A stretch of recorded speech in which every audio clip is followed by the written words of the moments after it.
Estábamos trabajando en el tema de la comunidad post-pascual.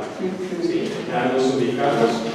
Existió una comunidad pre-pascual antes de la muerte y resurrección del Señor, y una comunidad post-pascual que es después de la muerte y resurrección del Señor. Y estamos viendo cómo la tradición de Jesús, tanto de sus palabras como de sus obras, era necesario mantenerla fiel por parte de sus discípulos y de los apóstoles. Fue tal el impacto del Señor entre nosotros, y sobre todo entre quienes convivieron con Él, que pronto, muy pronto, sintieron la necesidad de mantenerse muy fieles a estas enseñanzas, a esas palabras que Él dijo, y no perderlas de vista para seguir muy unidos al Señor, bien vinculados a Jesús. El Señor subió a los cielos, se quedaron asombrados cómo iba subiendo.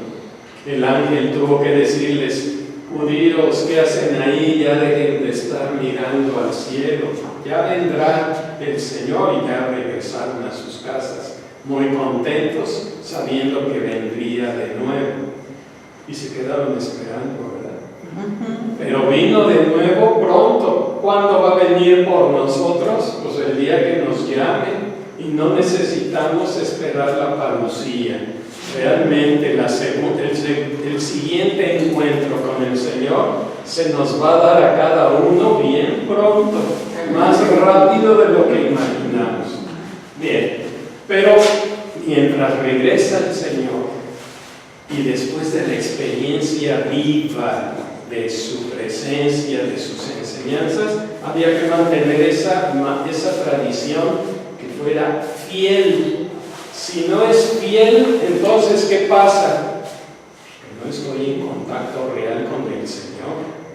Si empiezo a distorsionar su mensaje, lo que Él espera de mí, lo que espera de nosotros, ¿qué va a ocurrir? Pues que no vamos a estar conectados. Entonces, mantiene la vinculación con el Jesús del pasado. Pero no solamente es acordarme con fidelidad de sus enseñanzas, sino vivirlas. Hay que vivir, y esta vivencia de la fe tiene que adaptarse, ya lo decíamos en aquella ocasión, ¿adaptarse a qué? A la vida, a la circunstancia de cada época, de cada sociedad, de cada persona. Cada uno de nosotros, aunque somos mexicanos viviendo el siglo XXI, aún así cada uno de nosotros tiene unas circunstancias muy especiales, y tenemos que hacer viva esta doctrina para que respondamos con alegría, con sencillez, con plenitud a esto que el Señor espera de nosotros. Entonces, es una tradición que tenemos que adaptar y actualizar a nuestro caso personal. La tradición de Jesús, de sus palabras y de sus obras, es garantizada por la presencia de unos testigos. Esto es fundamental. La fe, bien entendida, no es una fe ingenua, no es una fe de ignorantes, de los que dijeron, pues vamos a creer. Y creo, pues, porque como no entiendo cómo es el mundo, o no me explico qué le pasa a la naturaleza y qué pasa con mi propia naturaleza, entonces prefiero creer en Dios, y ya sí, ya sé que Dios creó todo, y como soy un ignorante, pues yo no quiero saber de ciencia, yo no quiero saber de otras ideas que tienen otras gentes, sino que yo me abandono a una creencia. Ese tipo de fe fincada en ignorancia de la más pura es una fe inmadura. lo importante que es tener una fe que sea muy clara. Precisamente del siguiente capítulo del libro, ya les comentaba hace un momento, vamos a tener oportunidad de madurar en la fe, porque cuestiona cosas que nunca nos hubiéramos imaginado, pero las cuestiona para comprenderlas con mayor claridad. La verdad es un ingrediente fundamental en la tradición que viene desde Jesús. La fe fundada en la verdad, en la fidelidad del mensaje. Bueno, pues la comunidad pospascual es muy diferente a una masa amorfa. No era un grupo de gente así, una turba que siguiera a los seguidores de Cristo, sino que en realidad es una comunidad organizada en torno a unas personas legitimadas como testigos, porque habían estado todo el tiempo con Jesús. De ahí viene la fe que hemos recibido. Esas personas que vieron y oyeron y que pasaron a las siguientes generaciones, inicialmente por tradición oral, y después, cuando se generan, se escriben los evangelios. Bien, la tradición de Jesús, de sus palabras, de sus obras, es el movimiento misionero que predica a Cristo fuera de Palestina. Saulo de Tarso, acabamos de platicar acerca de él en la clase anterior con el Padre Francisco. Fuera de Palestina es un movimiento misionero. Tiene buen cuidado de mantener la comunión con esos testigos que vieron y oyeron. Ya escuchábamos del propio Pablo, San Pablo, que le manifiesta a todos los que le escuchan que él está repitiendo lo que le enseñaron. ¿Quiénes? Quienes conocieron en vivo, en directo y a todo color al Señor. Bien. Vemos pues a Pablo después de su conversión subiendo a esta ciudad. ¿A cuál ciudad? A Jerusalén, para conocer e informarse ¿de quién? De Pedro. Comunión con los testigos presenciales de Jesús. Esto es fundamental. El recurso a la escritura y la interpretación verásica de las palabras de Jesús. Ese es algo que ocurre fundamentalmente en la comunidad post-pascual. Y aquí aparecen unas palabras que no conocemos. Y la primera de ellas es verásica. Interpretación verásica. Se refiere a la interpretación que indaga, que investiga a través de lo que la tradición nos reporta. Verásico significa investigación, indagar a través de. Lo vamos a ver más adelante con mayor claridad. En el cristianismo primitivo hubo una actividad teológica y exegética de estudio y reflexión. Actividad teológica, que significa un trabajo de conocimiento, investigación, en eso está lo verásico, investigación.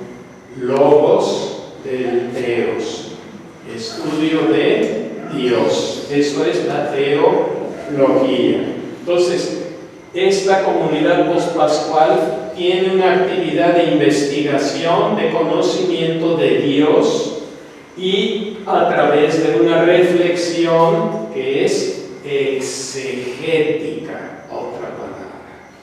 La exégesis es una disciplina intelectual que busca interpretar los conceptos en el contexto en que se dieron, interpretar textos en su contexto.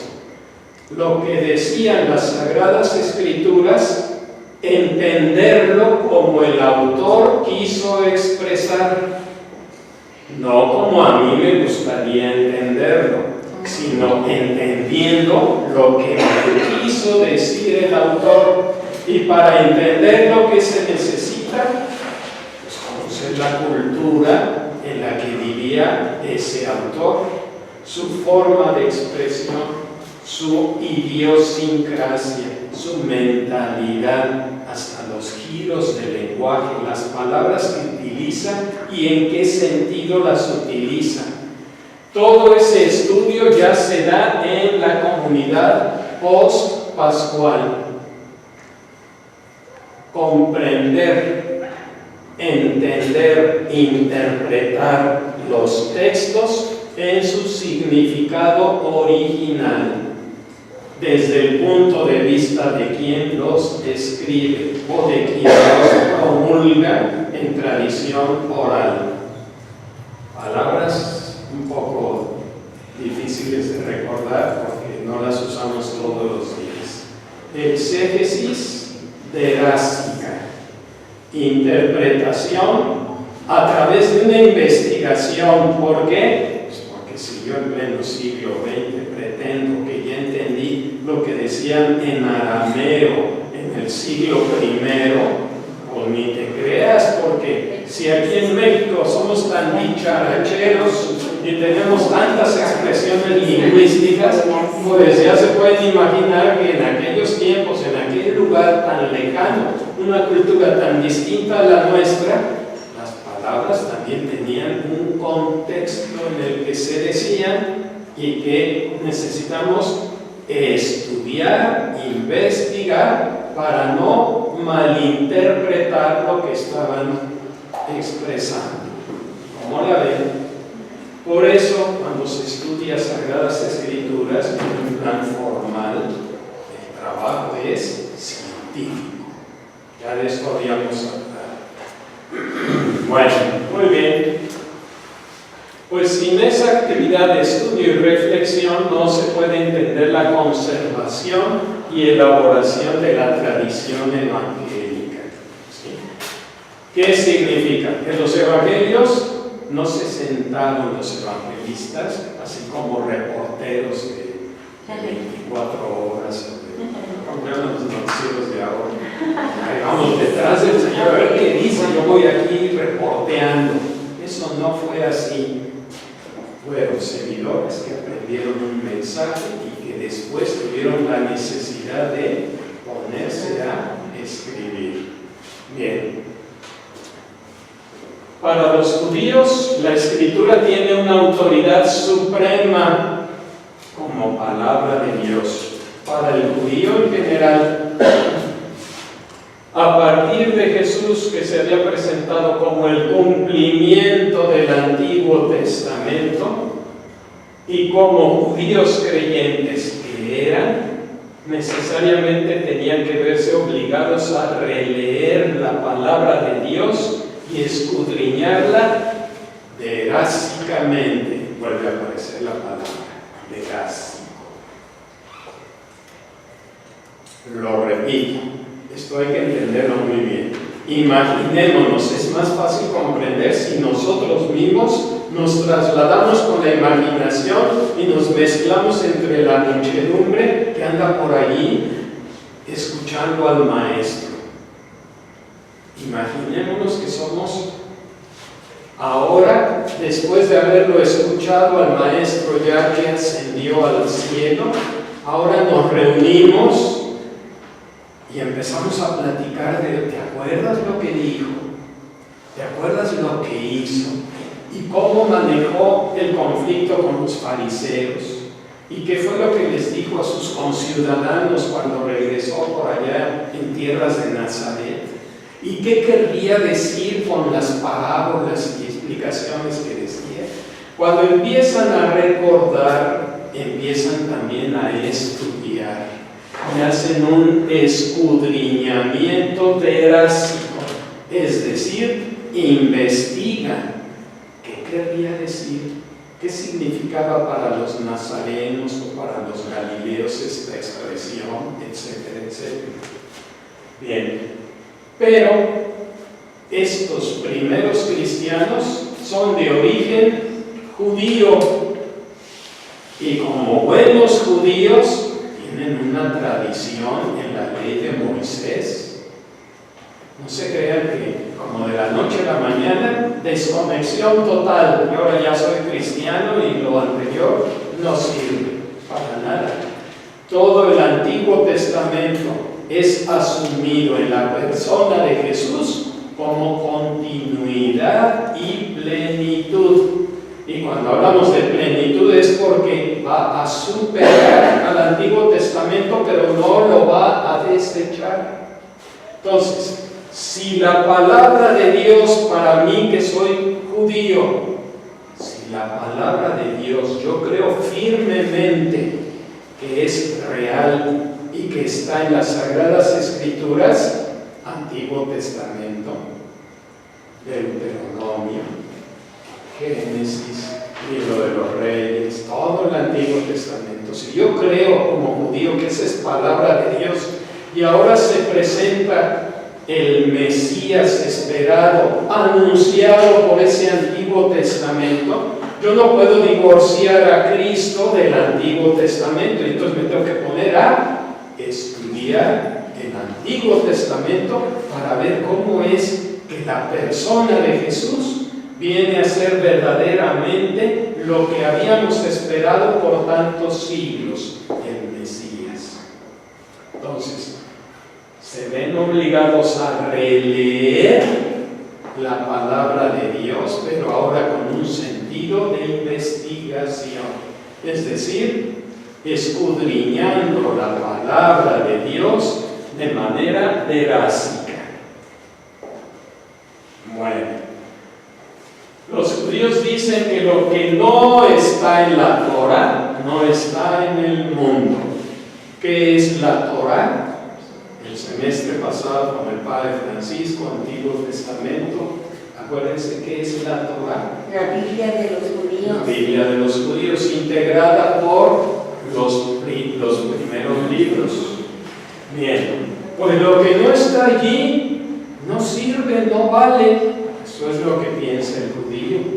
En la Torah está la explicación de todo. Y se puede ahí en la Biblia encontrar luz para cualquier circunstancia de la vida. La dificultad en qué radica, en descubrirla. Si ya la Biblia da explicación de todo lo que necesitamos saber para que la vida nuestra tenga sentido, nos entendamos a nosotros mismos, nuestra relación con Dios, nuestra relación con el mundo, mi papel como humano en este planeta, para entenderlo todo. Si la Biblia es suficiente, ¿cuál es el problema? Nuevamente, la dificultad radica en descubrir que efectivamente la Biblia es suficiente para explicarlo todo. Bueno, pues los que no creen en Dios, ¿qué tendrían que hacer? Saltar de la silla y decir, ah, no, ¿cómo crees? Sí, yo sí puedo explicar muchas cosas. Bueno, es un trabajo personal que tenemos que hacer. ¿Cómo podemos saber que Dios ya tiene previsto una palabra para mí? Pues yendo a ver esa palabra, escuchando, siendo receptivo y viniendo a estudiar como lo estamos haciendo nosotros. Esto dio pie a lo que se ha llamado la exégesis verásica. Otra vez, volvemos a usar las dos palabras, exégesis verásica. Aquí en el curso podríamos haber omitido para más facilidad, pero realmente no se puede, porque si omitimos omitimos estas dos palabritas, no vamos a entender lo que estamos estudiando y por qué estamos estudiando.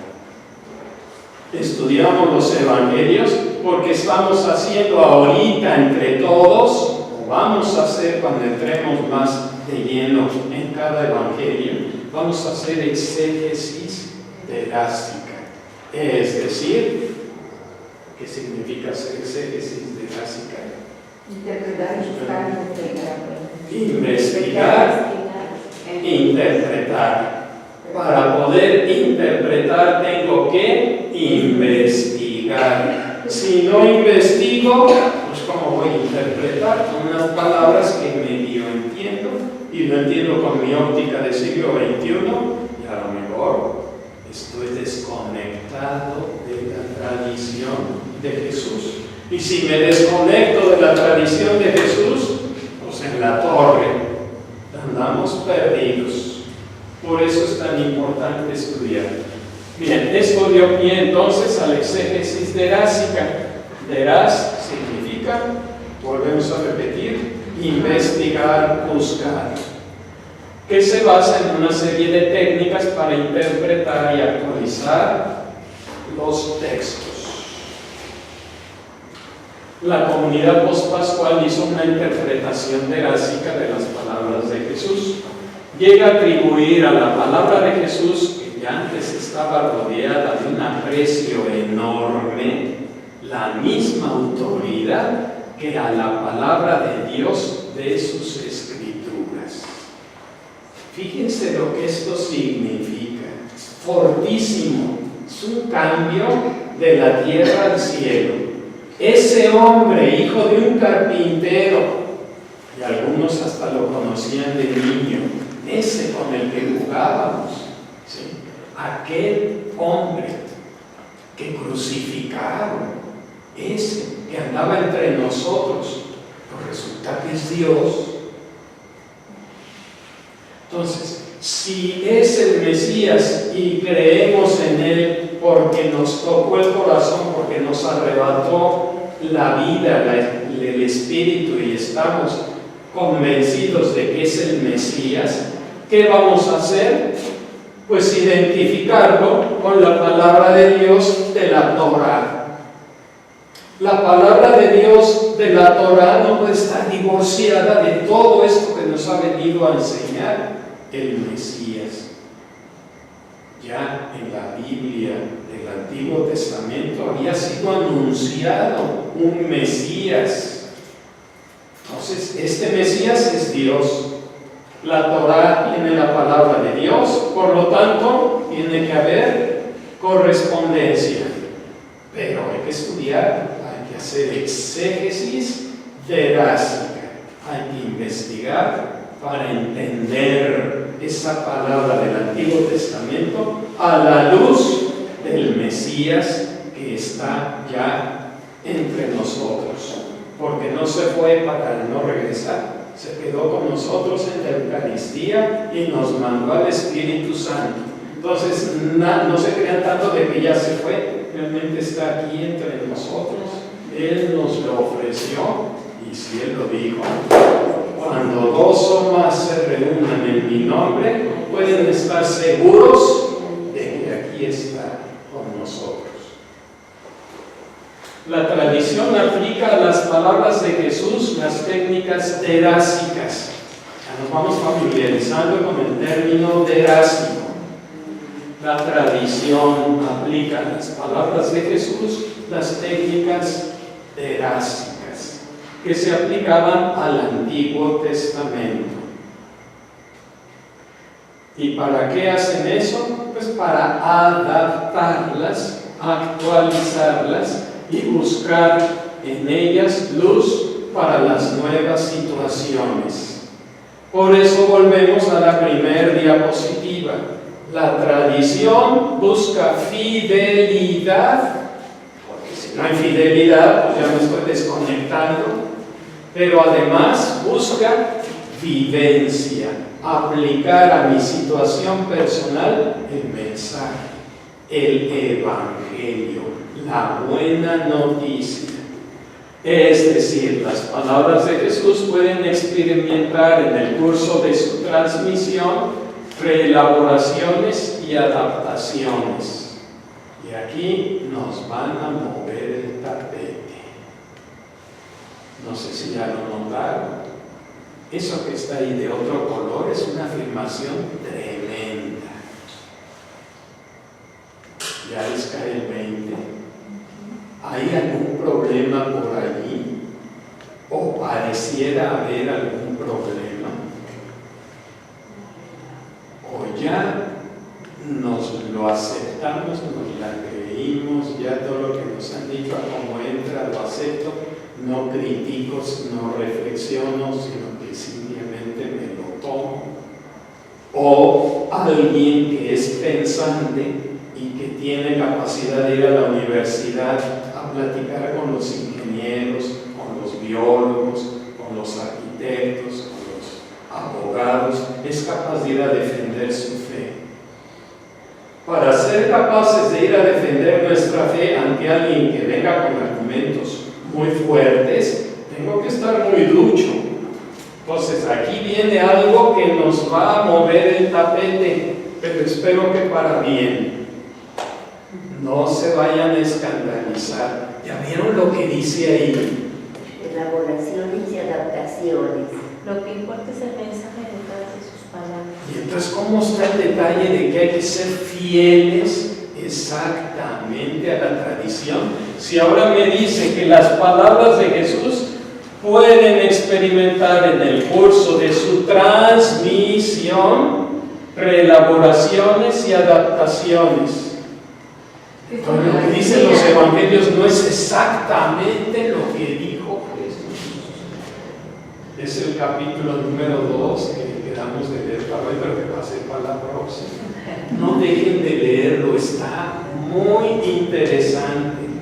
Porque alguien que sea muy estudioso de la Biblia y que lo haga con rigor científico, se va a dar cuenta de esto a la hora de que haga arqueología bíblica, a la hora de que haga estudios bien profesionales y científicos. Nos vamos a encontrar unas sorpresas que para los que nos quedamos con el catecismo del padre Ripalda, allá cuando hicimos la primera comunión, pues estaba muy bonito el cuentito y ya me lo aprendí y todo, pero nos puede llegar alguien a decir, Gene, ustedes están creyendo y son re ingenuos. Mira, simplemente cosas sencillas, que el 24 de diciembre, que no es el día que nació, el día que nació, que los reyes magos no eran reyes, que ni venían en burro ni en caballo, no es cierto. O sea, cada cosa que dices tú, ¿por qué si así yo lo aprendí ahora me salen con que no fue, con que fue? Excelente pregunta, ¿quién pudiera responderla? ¿Cómo en el catecismo nos enseñaron esas cosas? Es más, el 25 de diciembre es de las principales fiestas de los cristianos, porque festejamos el nacimiento de Jesús. ¿Y qué creen? Que lo más seguro es que no nació en esas fiestas. Y como eso hay muchas cosas. ¿Y por qué los cristianos festejamos el nacimiento el 25 de diciembre? Ya saben por qué. Bueno, léanlo. Es cultura. El emperador Constantino, cuando dijo, vamos a hacer la religión cristiana como una de las religiones del imperio, padrísimo, pero para apuntalar, él dice, pues vamos a festejar el nacimiento de Jesús. ¿Pero cuándo lo vamos a festejar? Nosotros, romanos, creemos en el nacimiento del sol, y los romanos ya tenían esa festividad para el 25 de diciembre. Entonces, Jesús es el nuevo sol. Vamos a festejarlo el 25 de diciembre. Está bien, ¿no? Y lo festejamos el 25 de diciembre. Pero vamos a tener más fe o menos fe porque nació el 25 de diciembre o no nació en esa fecha. La fe es que nació porque nació. Sí, Señor. Y hay quien lo atestiguó. De ahí viene la tradición post-pascual. Pues resulta que a veces incluso la comunidad pone en boca de Jesús actualizaciones de su mensaje que van claramente más allá de lo que históricamente él dijo. Seguimos moviéndonos en carrete. Sí. Vamos a decir que no quiere ser muy fieles con exactitud a lo que dijo el Señor. Y ahora, este estudio, no crean que es Esteban el que lo hizo, pues no, claro que no. Estos son estudiosos de la Biblia que nos están compartiendo sus hallazgos. Las palabras de Jesús no son exactamente, o al menos no siempre, son exactamente lo que históricamente ocurrió. Por ejemplo, Mateo capítulo 28, versículo 18 al 20. Fíjense cómo va a hablar en ese pasaje de la Biblia. Va a hablar de cómo Jesús envía a los apóstoles. Jesús se acercó a ellos y les habló así: me ha sido dado todo poder en el cielo y en la tierra. Y pues, y hacer discípulos a todas las gentes, bautizándolas en el nombre del Padre, y del Hijo y del Espíritu Santo, y enseñándoles a guardar todo lo que yo os he mandado. Y estad seguros que yo estaré con vosotros día tras día hasta el fin del mundo. Eso supone una dificultad tremenda de abrirle o abrirse los discípulos, los apóstoles, a los gentiles. ¿Quiénes son los gentiles? Los que son bien amables, ¿no? ¿Quiénes son los gentiles? Los paganos. Entonces, fíjense, ahora vamos a imaginarnos paganos. Y llegan estos discípulos de Jesús a hablarme de que Dios se encarnó, se hizo hombre y los judíos lo crucificaron. Yo soy un gentil pagano. Un no creyente. Un no creyente, es decir, por primera vez se me acercan con un mensaje así. ¿Y ustedes cómo reaccionarían? ¡Ah, caray! Crucificaron a Dios Y era de su raza. y de su propia raza. Fíjense la dificultad, vamos, el reto impresionante que implicaría para los apóstoles: vayan y prediquen el Evangelio a todas las gentes y bautícenlos. Pero no los van a bautizar nomás porque ahí te veo, vente, ya estás bautizado y ahora el otro, no, ¿verdad? ¿Quién se iba a bautizar? Alguien que abrazara la fe y la abrazara, pues en serio. A eso fue lo que se dedicó Pablo. A los gentiles. A los A la gentiles. escuela apóstol de los gemarías. Así es.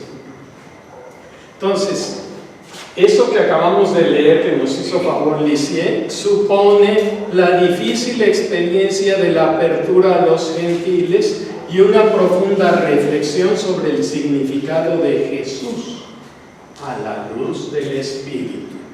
¿Cómo termina la lectura diciendo? Estaré con ustedes hasta el final. No tengan miedo, no tengan miedo, me recuerda las palabras del Santo Padre. No tengan miedo. Juan Pablo II siempre lo decía. No tengan miedo. ¿Por qué? Porque está el Espíritu Santo en nosotros dándonos la fuerza para poder misionar. Bien, esa es una cita bíblica. Entonces, fíjense, a veces la comunidad pone en bocas de Jesús actualizaciones de su mensaje que van claramente más allá de lo que históricamente Él dijo. Ese texto es un texto en un contexto eclesial en donde los apóstoles mandan a los demás nuevos apóstoles a la evangelización y ponen en boca de Jesús esas palabras que a lo mejor ni las dijo, pero ustedes vayan, les estarían tomando el pelo. A ver, vente para acá, carne de cañón, vayan, Fíjense, me estoy poniendo así como abogado del diablo. ¿Habrá sido eso? Ya nos movieron el tapete. Los evangelios y los estudiosos de los evangelios nos dicen que a veces el que escribió pone en boca de Jesús palabras que históricamente no se ha podido comprobar que las haya. Pues entonces, ahí está el detalle. Muy bien, a ver, venga. Inspirado así por el Espíritu Santo. Inspirado. Sí, porque él dijo, les conviene que yo me vaya, porque entonces ustedes recibirán el Espíritu Santo, el Paráclito que vendrá a darles lo que ustedes están. Y entonces ellos sintieron esa fuerza cuando recibieron el Espíritu Santo, y esa inspiración del Espíritu Santo los hizo valientes, los hizo con conocimiento, entendieron lo que Jesús quería de ellos e hicieron lo que Jesús les dijo. Vayan y prediquen. Además, como es por tradición, es como tú lo entiendes, lo entiendes, pues. Es la tradición y tú lo escribes como tú lo entendiste. ¿Cuándo se escribió el primer evangelio? El primerito. Creo que sí, como al año 65, 70 del primer siglo. ¿Cuántos años habían pasado desde que convivieron con Jesús? Y ojo, ya habíamos, me parece, comentado en clase, los evangelistas no eran los reporteros que andaban detrás del Señor para ver qué dijo y lo escribo igual. Los evangelistas, para tener autoridad, citaban a uno de los apóstoles. El evangelio de Lucas, de Juan. Ay, ya les estoy moviendo más el tapete. Bueno, Lucas no conoció a Jesús. Lucas oía a Pedro y a Pablo, que tampoco conocía a Jesús, pero ellos fueron evangelizados por los apóstoles. Entonces, fíjense lo que esto significa. Ahora, ¿ustedes creen que cada evangelista escribió absolutamente todo el evangelio de pe a pa? No. Para nada. De hecho, hay varios autores y algunos ni claramente identificados. Entonces, fíjense lo que es el misterio de la inspiración divina. Es una cosa grandiosa. Y algo que acostumbraban mucho era poner en boca de una autoridad lo que yo necesito decirle, por ejemplo, a la comunidad de Éfeso o a la comunidad de los gentiles, vamos, o a los judeocristianos que vivían situaciones distintas, pero para que aquello que les estamos escribiendo tenga fuerza, vamos a poner la autoridad de uno de los que vivieron con el Señor. ¿Sí? Bien. Entonces, este es un buen ejemplo. Allí había necesidad de ir a misionar y por lo tanto hay un envío en el que, entendiendo el mensaje de Jesús, quizás él no dijo exactamente esas palabras, pero sí que los envió. El Señor envió a sus discípulos, quizás no con esas palabras, pero el envío, el mensaje es lo que cuenta.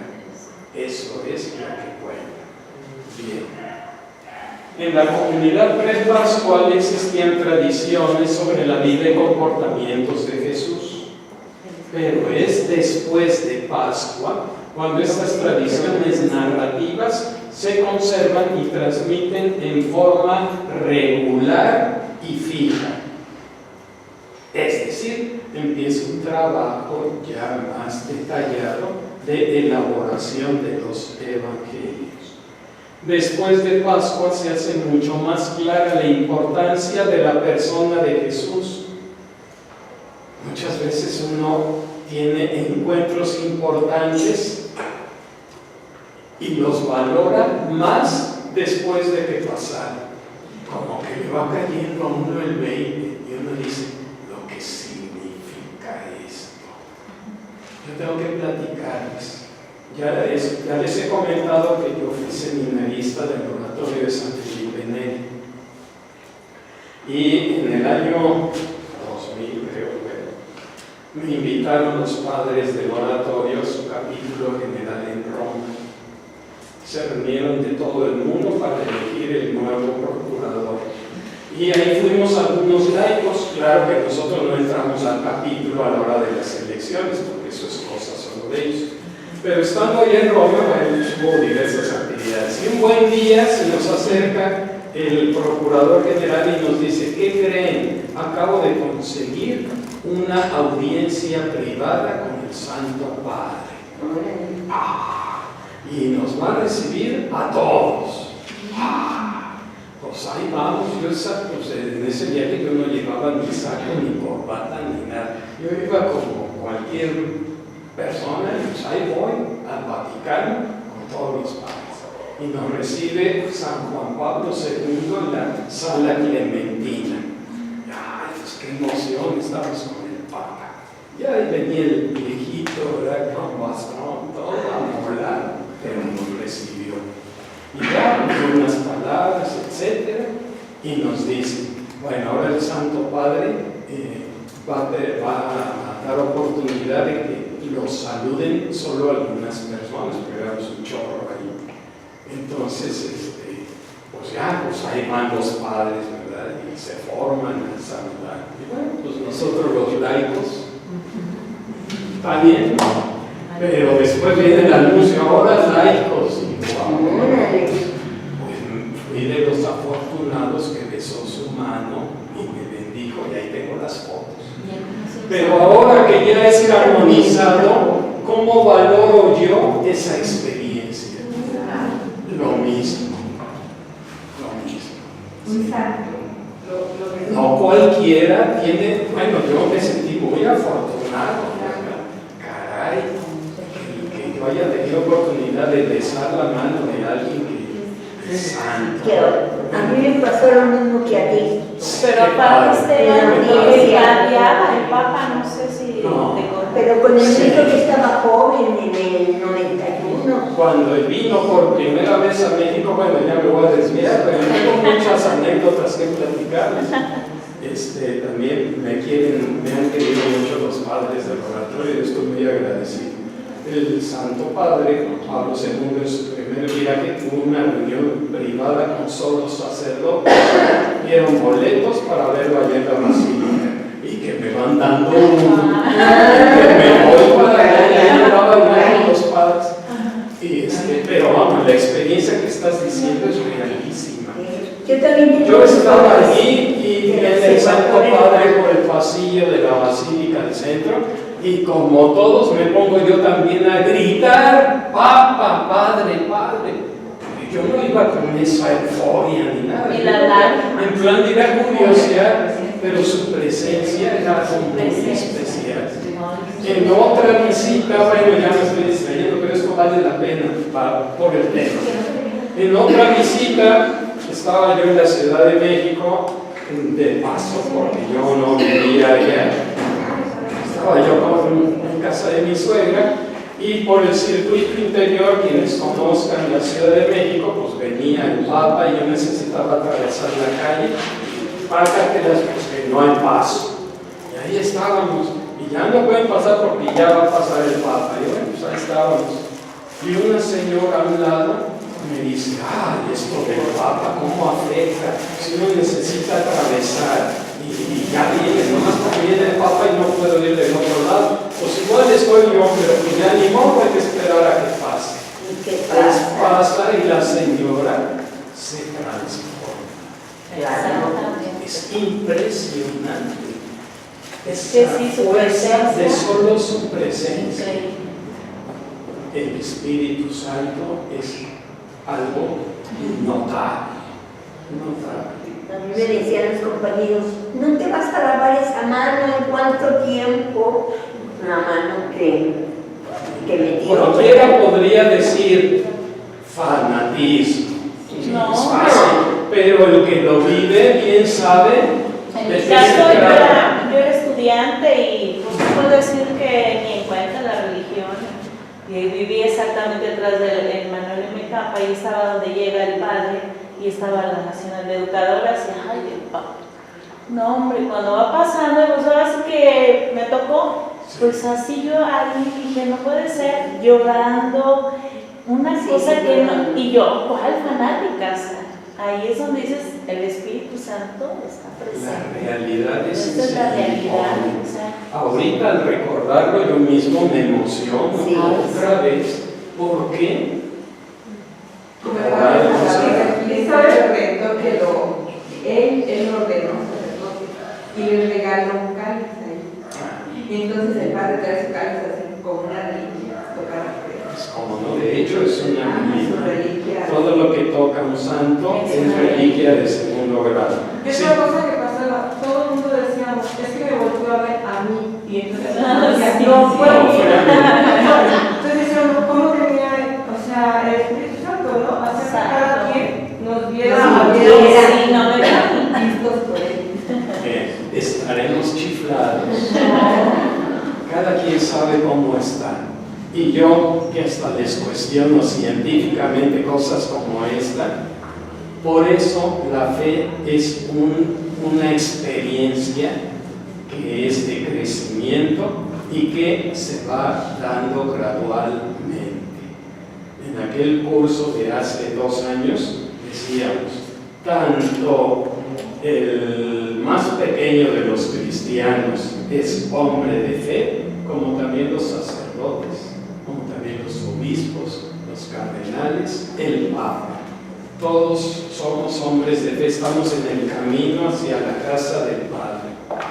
Bueno, entonces, existían tradiciones sobre la vida de Jesús y su comportamiento, pero después de la Pascua es cuando esas tradiciones narrativas se conservan y transmiten de una manera regular y fija, y se hace mucho más clara la importancia de Jesús y la inseparabilidad entre su doctrina y su persona.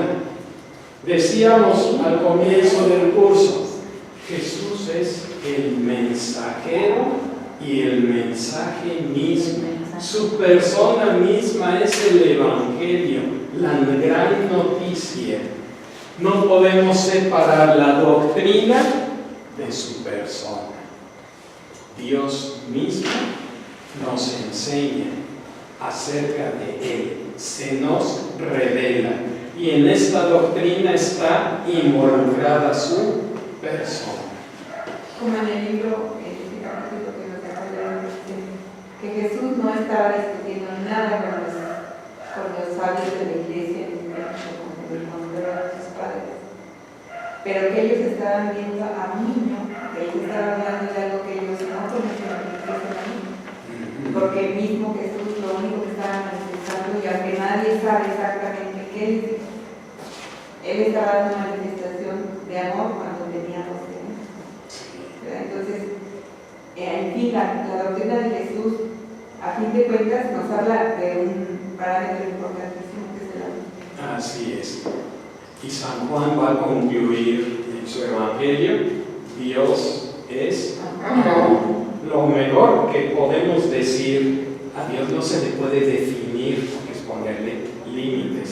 La definición siempre dice lo que es, a diferencia de todo lo que no es. A Dios no lo podemos definir porque Él es infinito. Pero cuando decimos algo acerca de Dios, podemos decir muchas cosas. Que es omnipotente, que es justo, que es misericordioso, que es veraz, verdadero, bla, bla, bla. Pero la mejor noción de Dios es amor. Y su amor, su persona, su realidad es al mismo tiempo su doctrina, su enseñanza. No se puede separar una cosa de otra. En la medida en que Jesús no estaba físicamente presente, valoraban más el mantenimiento de los recuerdos de su vida. Un poco como ahorita hemos recordado a San Juan Pablo II. Y cuando se muere una persona, hasta que se muere, Suele suceder. tan bueno que era. Entonces reconocemos lo que debemos Nadie saber valora lo que tiene hasta que lo que ve perdido. lo que Es sí. parte de nuestra fragilidad como humanos. Somos medio tonturrones. Así es. Entre las tradiciones narrativas destaca ante todo la pasión de Jesús, la pasión, que es un relato muy antiguo, quizás fue lo primero que se escribió de Jesús. Es de un carácter comunitario, pues tiene una trama, ahí sí. Ya hemos platicado que las Sagradas Escrituras pues, luego son así como flashazos de una cosa y otra, pero en el tema de la pasión hay una verdadera trama en donde va muy hilado los acontecimientos en forma causal con personajes muy claros, muy identificados. Entonces se ven los conflictos y el desenlace, que quizás fue lo primero que se puso por escrito. ¿Sí? La parte inicial de los evangelios muy probablemente fue la pasión. Ya después le pusieron pies y cabezas y acomodaron, etc. Pero muy probablemente el primer escrito a nivel de evangelios fue el relato de la pasión. Bien, ¿a qué se dedicaba esa comunidad post-pascual? A catequizar a los judíos y a la predicación misionera a los gentiles.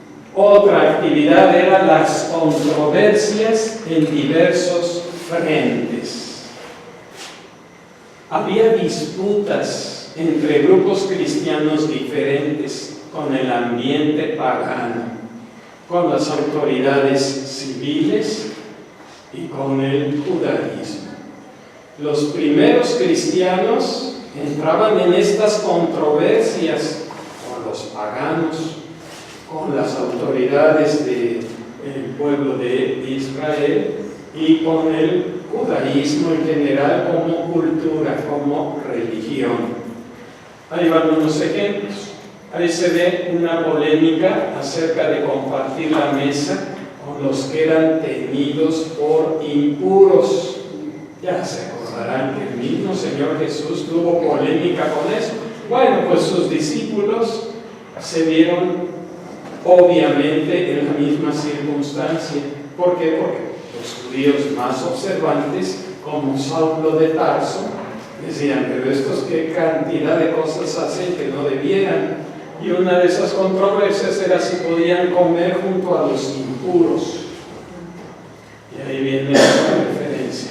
Otra polémica sobre el ayuno o sobre los límites del descanso sabático. Que ya hemos escuchado muchos pasajes en torno a esto mismo. Nada menos el domingo. Bartimeo gritando, ¿por qué lo curas el sábado?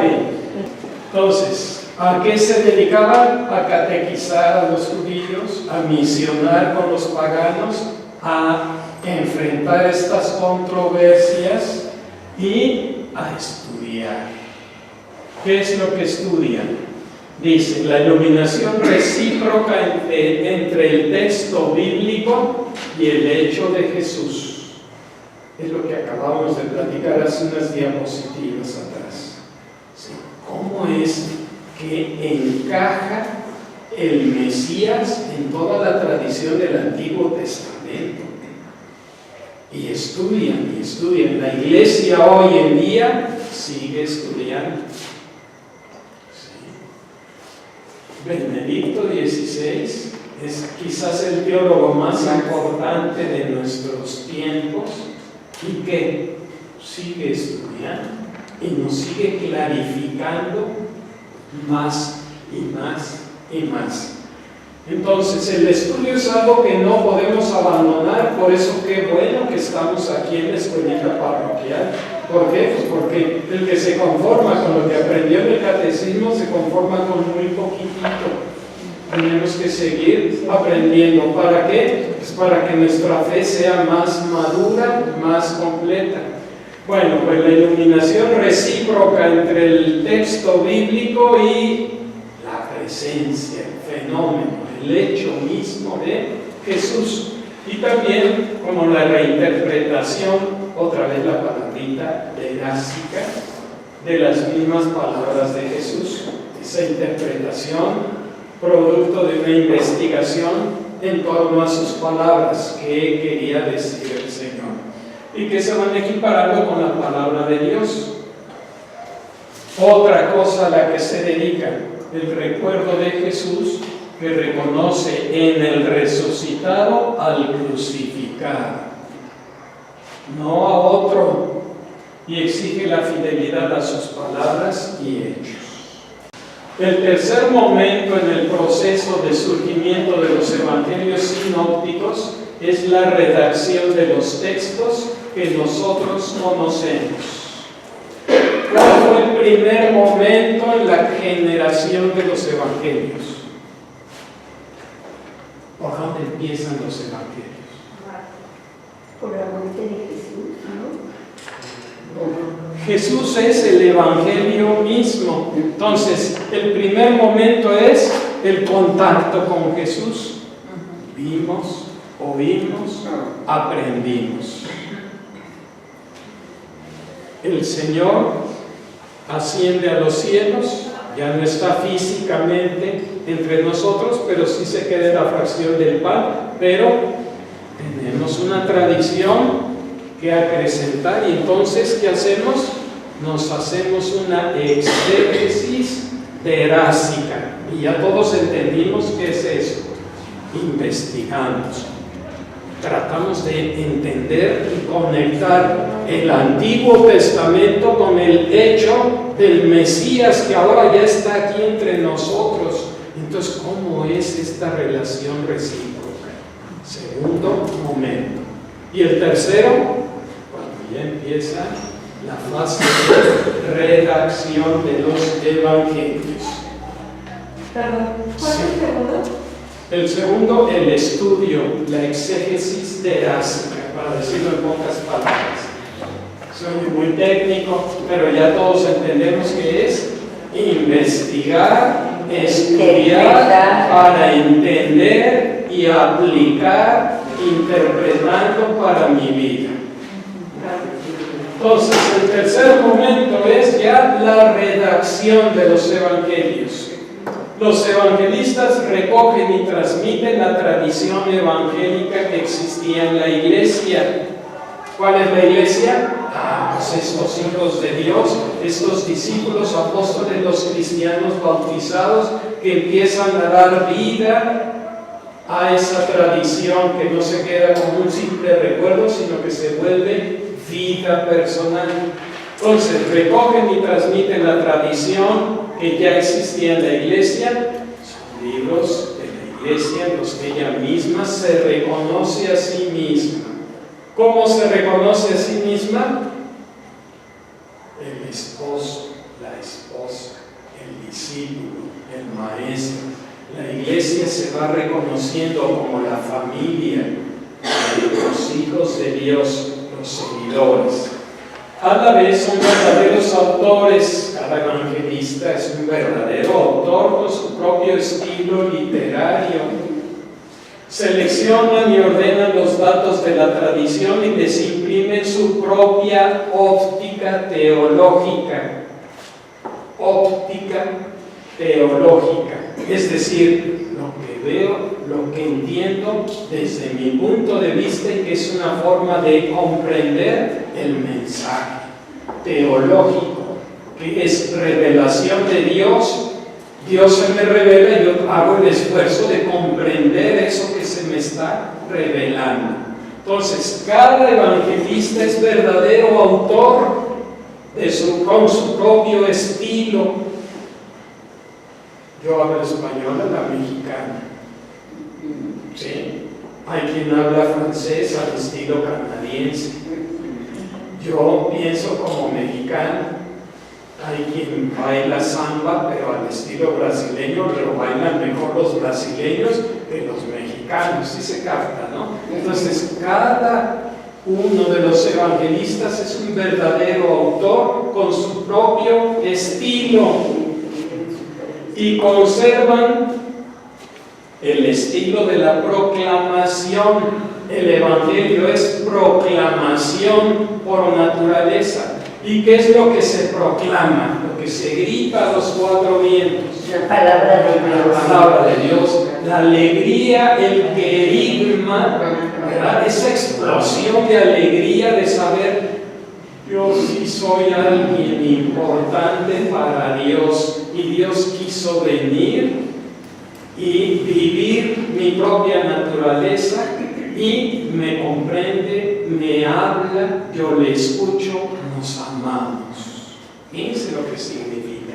Entonces van a tener un estilo de proclamación, pues su afán no era hacer informaciones históricas, una reseña de hechos, ese no era su afán, su interés, sino ofrecer a la iglesia la base de la fe y de la vida cristiana. Eso es lo que mueve a estos evangelistas que se ponen ya en esta tercera etapa a redactar, pero que no van a redactar divorciados de la tradición, porque si se divorcian de la tradición, ya habíamos hablado de eso, pues entonces el escrito no vale. El escrito tiene que estar soportado, alimentado por la tradición, y de alguna manera la tradición es como un torrente enorme que desemboca en el Evangelio escrito. Fíjense qué importante y qué interesante a la vez.